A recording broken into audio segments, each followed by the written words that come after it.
pero ora. Hace un tiempo estaba recordando a los días de COVID. Estábamos en casa y recuerdo que en esos primeros días, o en algunos de esos días, Matías estaba enfermo. Suponíamos que había sido el primero de la casa, ¿no? Y él decía que tenía mucho dolor. Y él me decía: papá, oremos, papá, oremos. Entonces yo lo cargaba y comenzaba a orar con él, ¿no? Y orábamos: Señor, trae sanidad sobre el cuerpo de Matías, y trataba de recordar textos bíblicos para mencionar. Y listo, se calmaba, se iba. Al rato decía: papá, me duele, me duele. Oremos. Yo lo cargaba otra vez: Señor, trae sanidad sobre el cuerpo de Matías.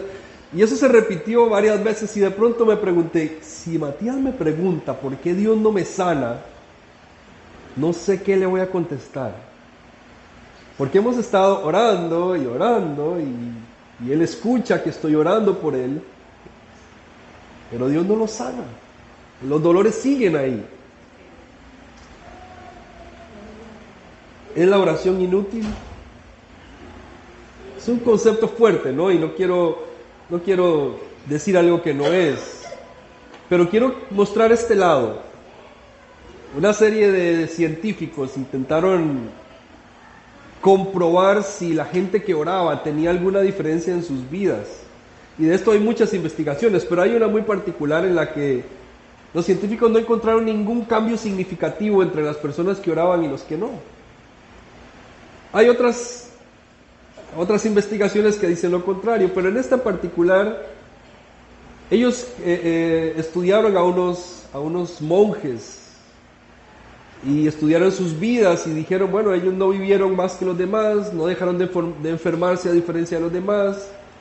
O sea que su vida de oración hacia ese nivel en el que la vivían no los cambió. Vivieron igual que cualquier ser humano.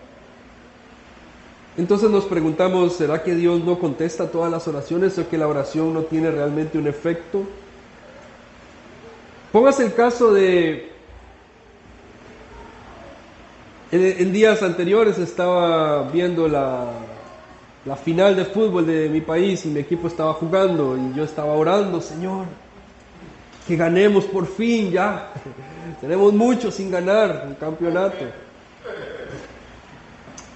Y tengo unos amigos que son del otro lado, y entonces ellos también estaban orando porque ellos querían ganar y seguir ganando, porque han ganado más últimamente.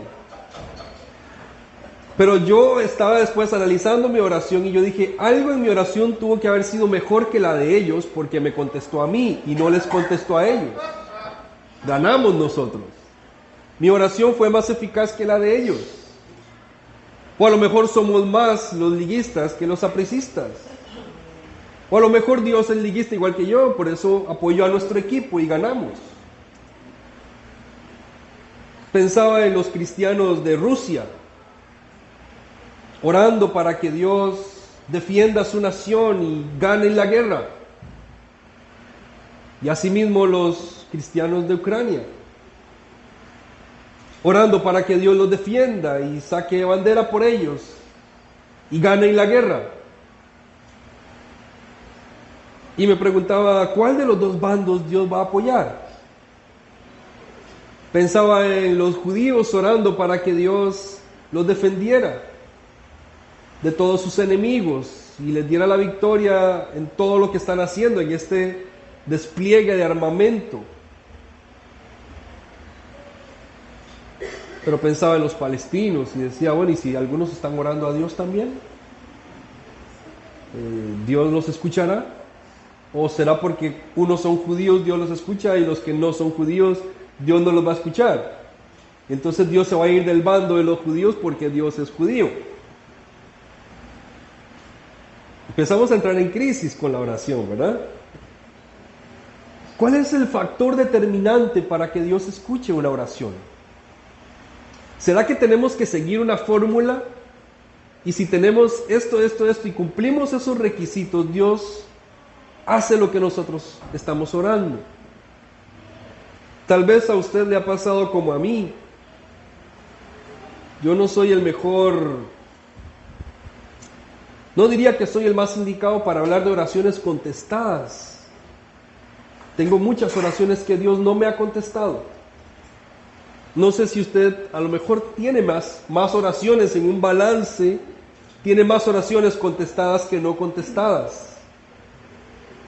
Pero yo puedo decir que tengo oraciones que Dios no me ha contestado.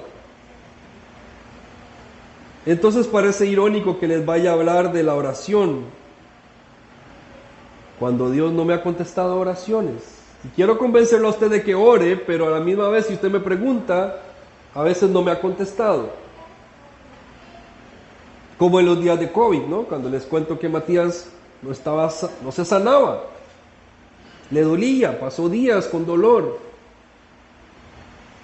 y después se sanó. Pero entonces me pregunto, ¿será que hasta el final encontré la fórmula? No la reconozco todavía porque lo que hice al final lo he aplicado otras veces y no me funciona.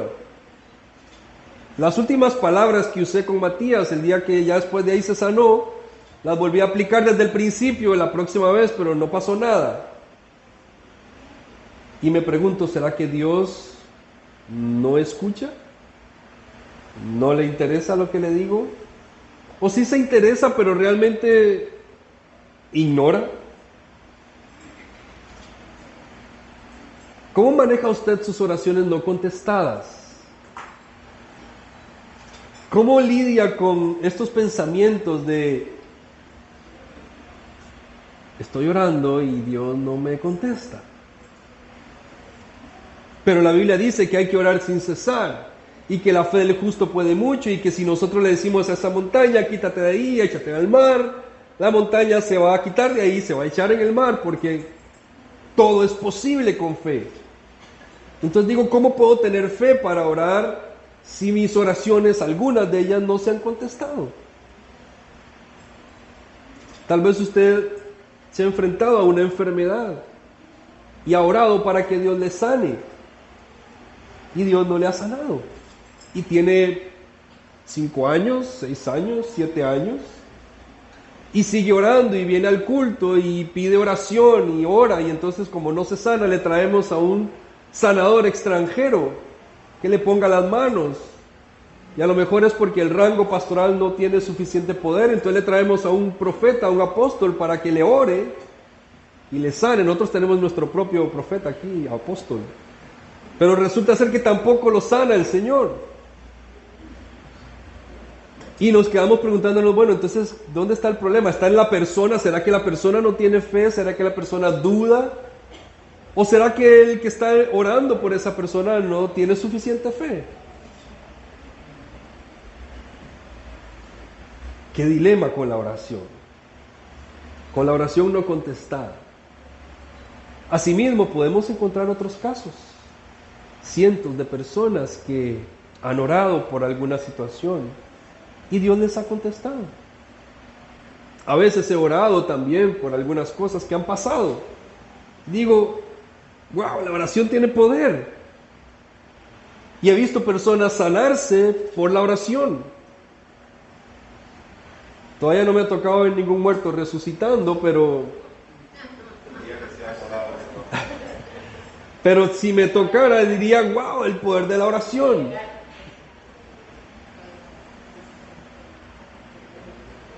Dios contesta la oración. ¿Qué tenemos que aprender de la oración entonces? ¿Cómo lidiamos con esta realidad? Porque a lo mejor alguien dice, yo estoy agradecido porque oraba y una señora de pronto oraba y Dios rescató a mi hijo de las drogas. Y ella está feliz porque su hijo no murió en un evento donde hubo una balacera por causa de drogas. Y Dios rescató a su hijo, fue el único que se salvó. Y ella dice, mira, la gracia de Dios estaba sobre él porque yo oraba todos los días. Pero seguramente en ese mismo tiroteo había otra persona que murió y la mamá de ese hombre también oraba todos los días. Y le tocó que no le no le cubrieran a su hijo. El ángel no tenía suficientes alas para protegerlos a todos. ¿Cómo lidiamos los cristianos con la oración? ¿O será que hemos aprendido algo de la oración que no es tal cual es la oración? ¿Será que no es lo que el Señor nos quería enseñar sobre la oración? Yo no sé si usted se hace esas preguntas. Yo me las hago a veces.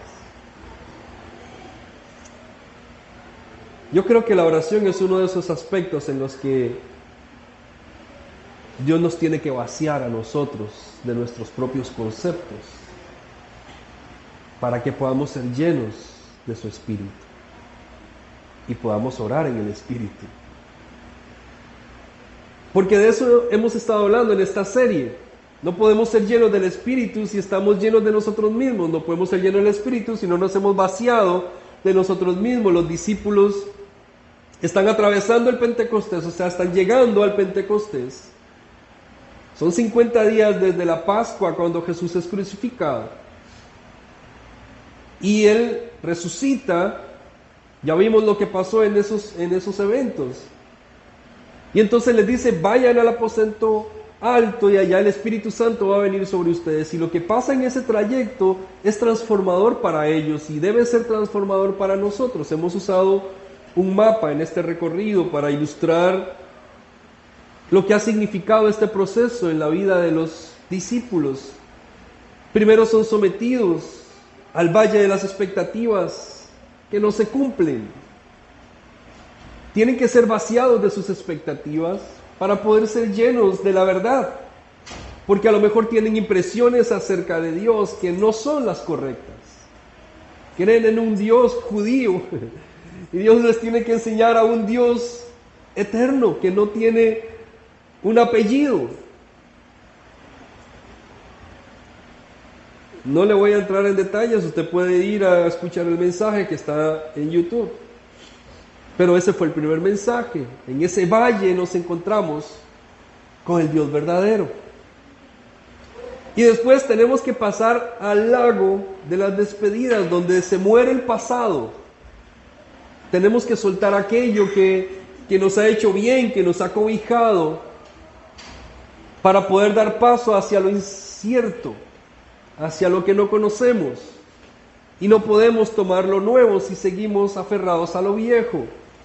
Y en ese lago somos bautizados en nuestra alma de los apegos, de las cosas del pasado, de la mentalidad del pasado. Ese fue el segundo mensaje. Tampoco vamos a entrar en detalle para que usted lo vaya a ver en YouTube.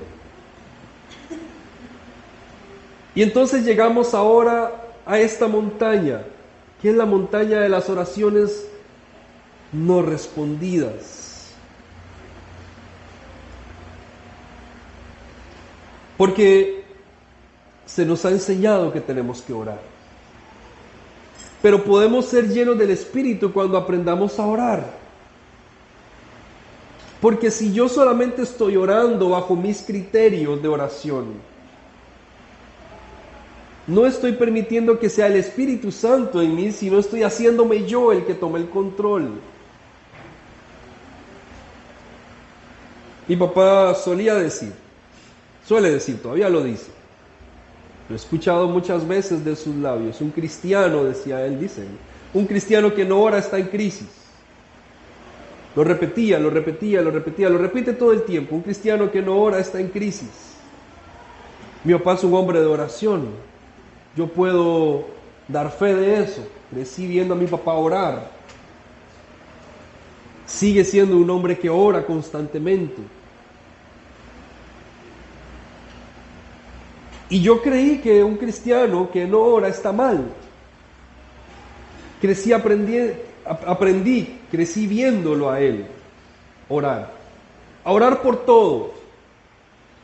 Mi papá ora hasta para tomar una decisión como ir de viaje.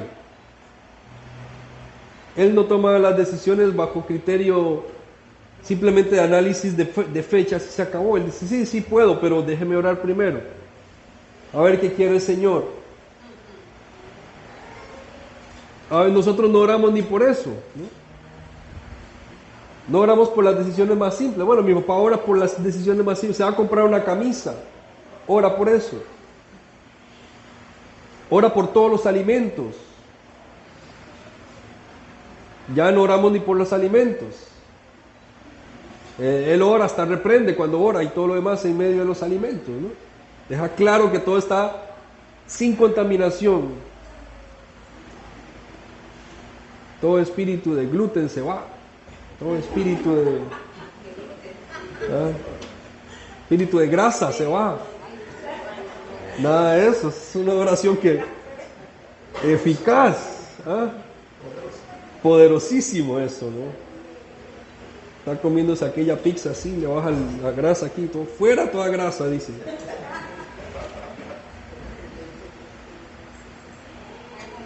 Los discípulos llegan a Jesús o se van con él cuando Jesús está a punto de ascender, ¿no? Y en ese momento dice Hechos capítulo 1 versículo 13 y 14. Ellos van a Jerusalén, donde Jesús los manda. Cuando Jesús asciende, ellos se quedan mirando al cielo. Recuerda la semana pasada, y los ángeles dicen que están mirando. Vayan, caminen hacia el lugar donde tienen que ir. Ellos dejan de mirar al cielo, comienzan a caminar, van al aposento alto, y en el aposento alto ocurren muchas cosas. Pero dice el versículo 13, que cuando llegaron a Jerusalén, subieron al aposento alto, donde se llaman Pedro, Jacobo, Juan, Andrés, Felipe, Tomás, Bartolomé, Mateo, Jacobo, hijo de Alfeo, Simón el celote, y Judas, el hermano de Jacobo. Dice el versículo 14, todos ellos oraban y rogaban a Dios continuamente, en unión con las mujeres de María, la madre de Jesús, y de sus hermanos. Después de eso escogen a un sucesor para Judas, que ya no estaba, y ellos siguen orando. Pero me llama la atención algunas cosas aquí, porque dice que ellos se fueron a aquel lugar a esperar la llegada del Espíritu Santo, como Jesús se los dijo, pero ellos tuvieron que perseverar. Me imagino qué pasó ese primer día. Hemos estado todo el día en oración, desde las 5 de la mañana nos levantamos a orar. Son las 7 de la noche, el Espíritu Santo no ha llegado. ¿Cuánto más tenemos que clamar a Dios para que llegue? Bueno, a lo mejor tenemos que hacer vigilia. Vamos a hacer vigilia para que el Espíritu Santo venga. Pasa el segundo día. Empezamos a orar. Pasan las horas, el Espíritu Santo no llega. ¿Dónde está el Espíritu Santo que Jesús prometió? Seguimos orando, perseverando en oración. El Espíritu Santo no llega. Seguimos orando, el Espíritu Santo no llega. ¿Será que Jesús habrá equivocado? Revisemos las palabras de Jesús, a ver si algo nos dijo que no le pusimos atención. Pero dice, ellos perseveraban. Me llama la atención que perseveraban, estaban continuamente orando. Me llama la atención que estaban juntos. No estaban cada uno por su lado, estaban como una familia orando. Dice, oraban y rogaban, no era solamente una oración común, era una oración más profunda, más intensa. Estaban en quietud, tenían que esperar a que llegara una respuesta. Esta oración en el aposento alto no tuvo que haber sido todo el tiempo gloriosa, como decimos nosotros. Tuvo que haber tenido sus momentos de duda, de preguntas. ¿Dónde está el Espíritu Santo? Y creo que ese momento empieza a educar el pensamiento de los discípulos acerca de la oración. Porque se dan cuenta que no solamente es que abran la boca y las cosas van a suceder. Habían visto a Jesús hablar y que cosas pasaran de manera inmediata. Y ellos tenían que orar. La oración iba a caracterizar su vida después de ahí. La vida de la iglesia iba a estar caracterizada por la oración, iba a estar sostenida por la oración. Pero ¿qué representaba esa oración?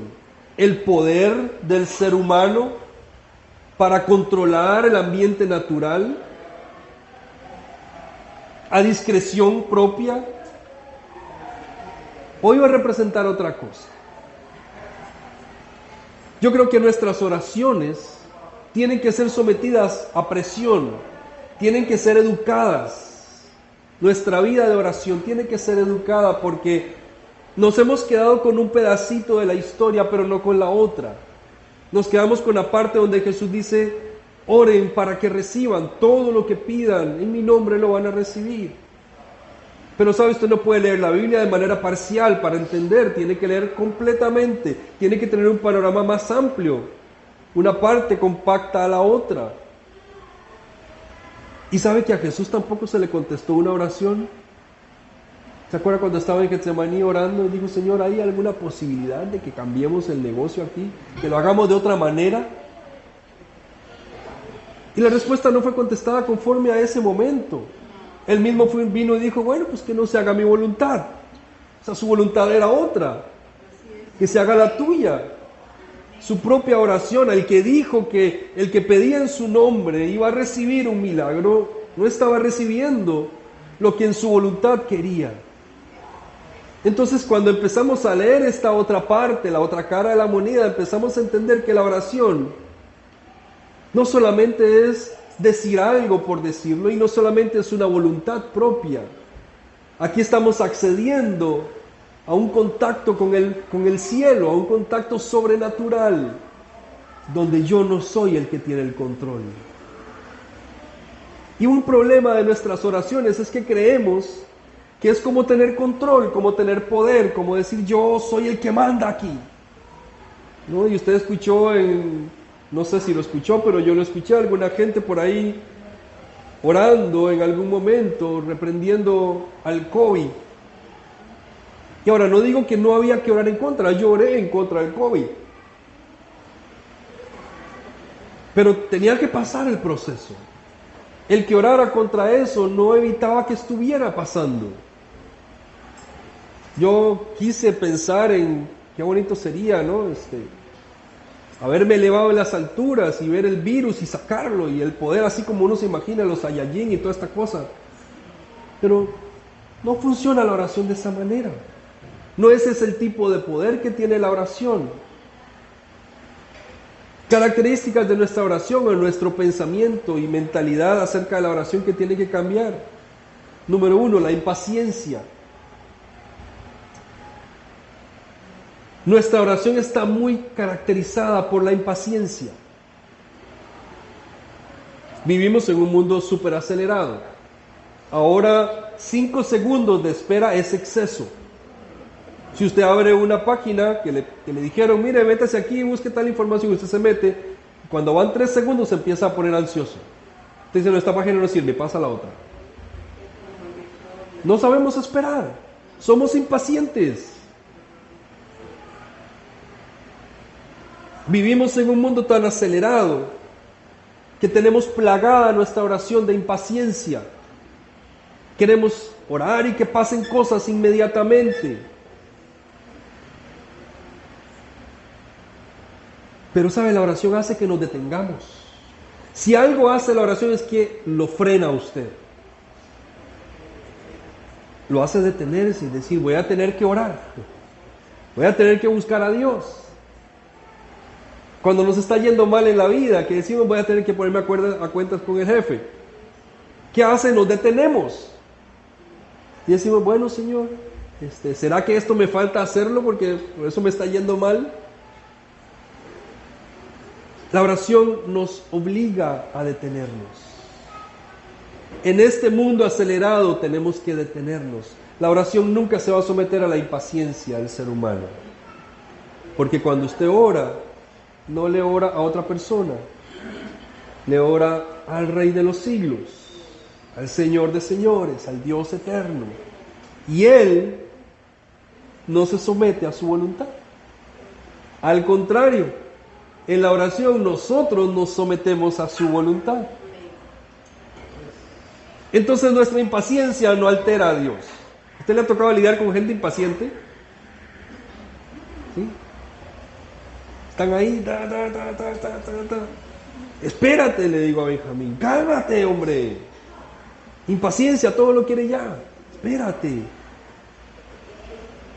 Queremos que Dios conteste ya a la brevedad posible. Señor, ¿cuántos ayunos tengo que hacer? 3 ayunos. Bueno, pero dame algo por adelantado. Yo te ayudo los días que vienen, pero dame la respuesta ya. Queremos que las cosas pasen rápido. El otro problema de nuestra oración es que creemos que la oración es como magia. ¿Es la oración un amuleto? Para decir, bueno, si le echo 2 pestañas de gato, 3 colas de ratón, lo mezclo en vino tinto y entonces obtengo la pócima necesaria para que esto funcione. Nos pasa con la tos. Le dan a uno esta cantidad de recetas que ya no sabe uno ni qué tomarse. Termina el estómago más bien todo revuelto de todo lo que se toma uno para que se le cure la garganta y se le daña el estómago. Y queremos que la oración sea como una magia, donde yo hago algo y pasa algo inmediatamente. La oración no es un amuleto, la oración no es una magia. No existe una fórmula para que usted ore y obtenga respuesta completa. Hay una forma correcta de orar, pero no para que usted tenga lo que usted quiere. ¿Eso sí está claro? Sí tenemos que orar con fe. Necesitamos la fe. Sí tengo que creer que Dios lo puede hacer. Pero la oración no es una magia. Imagínense que la oración fuera una fórmula que si todos la aplicamos, tiene una forma de funcionar. Dios no sería Dios, sería el genio de la lámpara. Cualquiera que se lo encuentra, frota, pide sus deseos y obtiene a cambio lo que quiere. ¿Y se imagina que todos nos encontremos esa lamparita por ahí? La oración no sería lo que es. Dios no sería quien es. Porque en esencia la oración hace que cambiemos. No solo o no siempre cambia los eventos. No siempre cambia las circunstancias. Y yo diría, no cambia a Dios, pero te cambia a ti. Y si ya tu vida está cambiando, la oración está provocando un efecto. Así que cuando usted ora, usted no está dictando un conjuro mágico para que pasen cosas. No se confunda, no se equivoque. Esto no es Harry Potter. Otro aspecto de nuestra oración que tenemos que cambiar es nuestra confianza. Porque no siempre nosotros confiamos. A veces nosotros lo que queremos es que se nos resuelvan nuestros casos, nuestros problemas, desde nuestra perspectiva. Usted tiene una forma de solucionar las cosas. Usted dice, bueno, esto y esto, si se resuelve así, me va bien. Y está pensando egoístamente, ¿no? Está pensando en sí mismo, en su propio bienestar.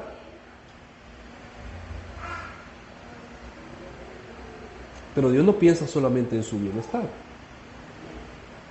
Ahora, Dios nos ha dado promesas en su palabra. Hay hasta Biblias de promesas, usted ha visto. Vienen ya resaltadas para que cuando usted las lea, ya no lea la Biblia, lea solo promesas. Y no es que está feo, pero es que nos quedamos con la parte de la Biblia que nos gusta, pero no con la que no nos gusta. Digo, está bien leer promesas, te anima, te fortalece, pero no puedes llevar esto a un nivel de pensamiento donde Dios me va a cumplir porque está escrito. Porque como les dije hace un momento, si yo no veo la otra parte, estoy pensando en algo equivocadamente, lo que hablábamos en el primer mensaje. Veo a Dios como yo creo que Él es y no como realmente Él es. Entonces yo debo confiar, sí, en las promesas de Dios, pero debo confiar en Dios. Y la confianza va al nivel en el que, si Él me contesta diferente a lo que yo quiero, sigo confiando que es lo mejor, porque es Él quien lo está dictando. Y esa parte nos cuesta. Porque a nosotros nos gusta que se nos conteste lo que nosotros queremos, según nosotros lo vemos, y nosotros decimos, no, esto es lo mejor que me tiene que pasar, así que Señor, mete tu mano, haz lo que tú tienes que hacer. Y Dios dice, No, lo mejor para ti es esto otro. Decimos, no, Señor, estás equivocado. Creo que hay una falla en tu lógica, Señor. En la mía no. En la tuya hay una falla. ¿Y sabe qué pasa cuando usted ora y confía? Usted conoce a Dios. Porque te obliga a buscar al Dios verdadero. Y te das cuenta cómo es Él. Y te das cuenta que es diferente a ti. Como dice el profeta, sus caminos son más altos que nuestros caminos. Sus pensamientos son más altos que nuestros pensamientos. Yo le voy a orar a Dios conforme a mis sentimientos. Estoy clarísimo. Y lo hemos hecho. Señor, por favor, sana a tal persona, sana a mi hijo. Yo quiero que lo sanes. Te estoy externando mi sentimiento honesto, pero acepto profundamente tu voluntad, aunque no me guste. Pero yo quiero que lo sanes, ¿no? Va a ser muy difícil que llegue a un Señor, haz lo que tú quieras ya, punto. No, normalmente voy a externar mi corazón, voy a abrir mi ser y voy a decirle, Señor, esto es lo que yo creo. Y en medio de que estoy hablando y estoy compartiendo con Él lo que yo creo y estoy mostrándole mis sentimientos, mi petición, voy conociéndolo a Él y voy siendo cambiado. Y voy entendiendo un poquito más de Él cada vez. Entonces la oración me cambia a mí. Aunque yo pida que haga lo que yo quiero, me está cambiando a mí en esencia. El otro tema de nuestra oración que tiene que cambiar es la autocomplacencia. Porque queremos que Dios nos complazca, nos dé lo que queremos. ¿Usted se acuerda de esa película de Jim Carrey, Todopoderoso? Él estaba cansado del tranque, estaba cansado de su profesión porque no conseguía una buena historia, era periodista. Y un día se encuentra con Dios. Sale Morgan Freeman haciendo de Dios, ¿no? Y le dice, bueno, te voy a conceder que seas Dios por un día. Y él dice, me estás bromeando, son mentiras, tú ni siquiera eres Dios. Y le dice, bueno, tú vas a ver, cuando salgas de aquí te vas a dar cuenta que vas a ser Dios por un día. Y él va manejando en el carro y, yo no puedo con este tranque. Y donde él abre las manos porque se está quejando, todos los carros se mueven y él pasa como si fuera la ambulancia en el centro. Como Moisés abriendo el mar, pero ahora el tráfico. Y él comienza a generar sus propias historias para que caiga un meteorito y él está justo en el lugar y entonces hace la noticia y se vuelve famoso. Y se da cuenta que tiene el poder de Dios en él y dice, wow, esto está espectacular, pero de la nada le comienzan a salir las notificaciones en la computadora. Millones de peticiones. Así que él dice, bueno, no, aquí debemos crear un sistema para que responda a las peticiones, porque yo no puedo poner atención a todas. Así que yes para todas. Y comienza la gente a ganarse la lotería en exceso, porque todo el mundo estaba pidiendo ganarse la lotería y él le dio la lotería a todo el mundo. No había fondos suficientes para cubrir. Imagínense el desastre que se hizo.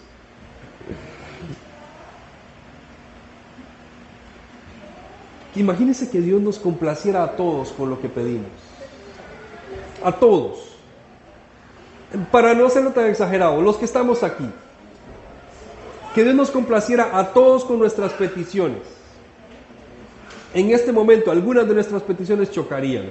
¿Y a qué equipo le iría a Dios? ¿A quién apoyaría? Aquí haríamos una competencia, a ver quién ora mejor. ¿Quién aplica la mejor fórmula de oración para que Dios lo escuche? Porque Ángel quiere una cosa y yo quiero otra. Así que vamos a competir. A ver quién se gana a Dios para quien le conteste favorablemente. ¿Se da cuenta el problema de hacer que Dios nos conteste a todos? ¿Se da cuenta cómo la oración no puede estar ligada a nosotros como seres humanos? Cómo hay cosas que van a pasar, tienen que pasar y no vamos a entender. Y cuando oramos, aunque oramos desde nuestro corazón, desde nuestros sentimientos, desde nuestra inteligencia, la oración termina haciéndonos entender que Dios es el protagonista y que la oración es un diálogo. en el que te descargas, en el que aprendes, en el que cambias. Yo creo que uno va a orar creyendo que va a cambiar a Dios. Y mientras ora se da cuenta que Dios lo está cambiando a uno. Nuestras oraciones tienen que ser vaciadas de nosotros mismos, para que cuando pidamos conforme al Espíritu Santo. Cuando ellos fueron vaciados de sí mismos y fueron llenos del Espíritu Santo, empezaron a discernir cuál era el plan de Dios para la gente que estaba a su alrededor. Ellos vieron milagros, vieron sanidades, los discípulos vieron cosas que pasaban a su alrededor. Y lo vieron porque era el Espíritu Santo haciéndolas. No eran ellos haciéndolas. Mucha gente creyó que podía usar el poder de los discípulos para sanar también. En el nombre de Jesús, el que predica Pablo, en el nombre de Jesús, el que predica Pedro, que se resuelva tal cosa. Y los espíritus no obedecían. Porque no se trata de una fórmula. Usted dice, bueno, es que hay que pedir en el nombre de Jesús, entonces comienza a pedir en el nombre de Jesús. Y que el que usted use el nombre de Jesús no es un amuleto mágico. No funciona. Usted puede pedir en el nombre de Jesús y no tener respuesta. Porque no se trata de usar una palabra clave que destrabe las cosas.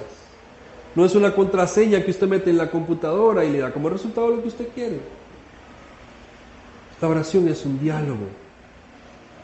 Y no es un diálogo cualquiera. Es un diálogo con el Señor de los señores. El que sabe lo que usted no sabe. El que entiende lo que usted no entiende. El que quiere acompañar su proceso, pero no le va a quitar todo el tiempo el proceso. Ese diálogo tiene que ser honesto en su presencia. Y como le digo, no es que está mal que usted pida lo que usted quiere.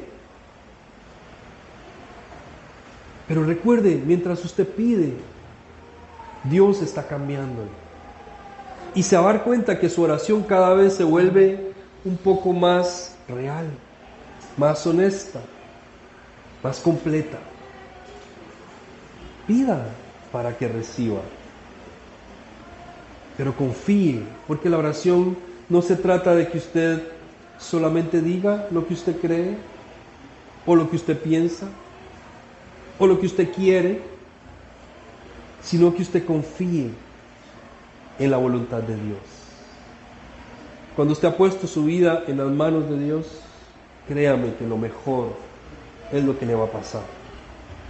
El discurso que le doy a mis hijos, cuando no les gusta mi decisión, es que yo tengo la responsabilidad de hacer cosas por ellos que ellos necesitan aunque no las entiendan. No quiero, dice Matías, que ya sabe hablar. No quiero. Yo sé que no quieres. Y no te estoy pidiendo que quieras. Te estoy pidiendo que obedezcas. Porque yo sé algo que tú no sabes. Y lo que yo sé es lo mejor para ti. Lo vas a entender después, cuando crezcas y madures. Hoy solamente te pido que confíes porque soy tu papá y quiero lo mejor para ti. Cuando usted se acerque a orar, vaya y pida lo que quiere, diga, Señor, no quiero. Pero permita que el Padre eduque su corazón y forme su oración y le enseñe cuál es su propósito. Hay una parte que usted no va a entender todavía, pero confíe.